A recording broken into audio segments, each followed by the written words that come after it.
Okay, and final question then, Peter. I mean, looking forward, what do you hope that that our disciplines can do to become more relevant to debates like the ones you engage with here?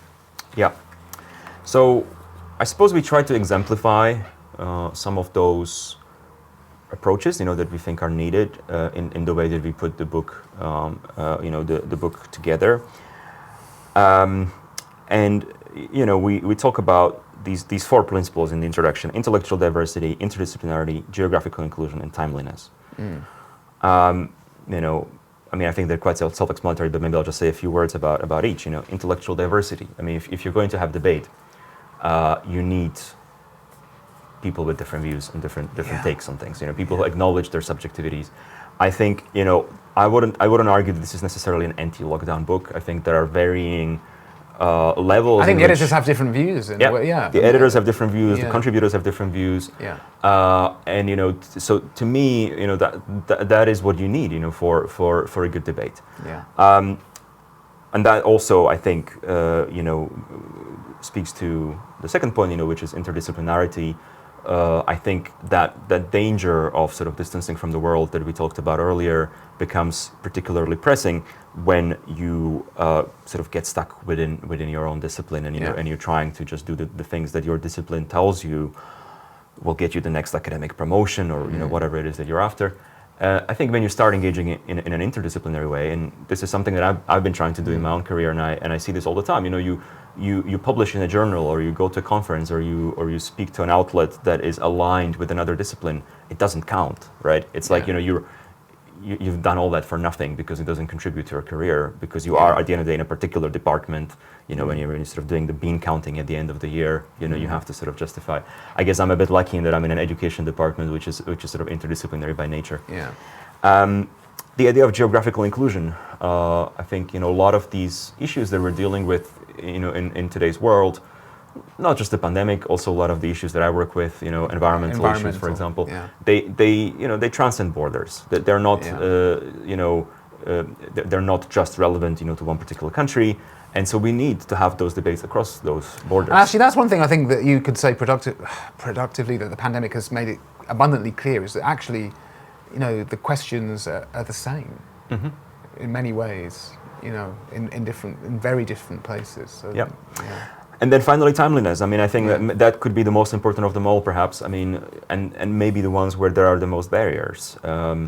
We were able to get this book out relatively quickly, obviously not as quickly as you have. I mean, our hope is that it's coming out at a time when it's still relevant to the debate, and it's not just a historical sort of analysis, but it's something, that speaks to the present moment. But, it's hard to do things in a timely way. The ways that academic processes are set up, the peer review process, the timelines around book publication, the amount of time that it takes to get a book produced and printed and distributed, it oftentimes makes it sort of prohibitive, for anybody trying to do anything that speaks to the present moment. I do think that sort of trade publishers, for example, are much better at that. If they see something that they think is Hearst, relevant. for example, Hearst has been very, very good at that with the book. But I suppose they're treating it much more as a trade project than they are, as an academic one. And that's something which I think CG, for example, is a real important space. We can, have hopefully stage discussions like this when things are happening, rather than having to wait for something which, as you say, like the timeline. I mean, many of the people watching this may not be aware, but really most academic books, it's a year from submitting the manuscript to publication. At least. It could be more. Can be more. But I guess maybe also beyond these sort of four principles, what we spoke about earlier is really important. Moral courage might sound like a bit of a cliche, but to be willing to speak up, even if it does mean that you... Well, there's two issues there, and there's willing and there's able, isn't there? And as you say, the neoliberal framework has made it hard for people to feel that they have that, they do have a voice, in fact, and that's one of the things that we have to try and counteract. But I mean, so in my other book, Educating for the Anthropocene, that just came out a month ago, I argue that we need to be taking cues from activists, in the way that we make sense of pressing global issues. And by the end of that book, I sort of conclude, well, maybe the goal actually isn't to have a whole lot of activists out there. Maybe the goal is to have a society where there is no need for activists, meaning that we have a critical mass of people who are sensitized enough that they will say something and they will speak up. So it no longer becomes an activist position, Yeah. right?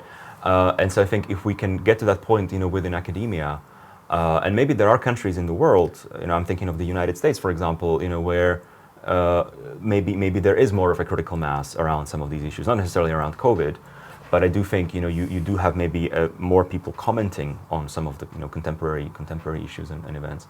I think if we can get to that point where there is a critical mass, and it no longer becomes risky, sort of de-risking that, I think is important. But the only way you do that is, I think, if you have more people joining in.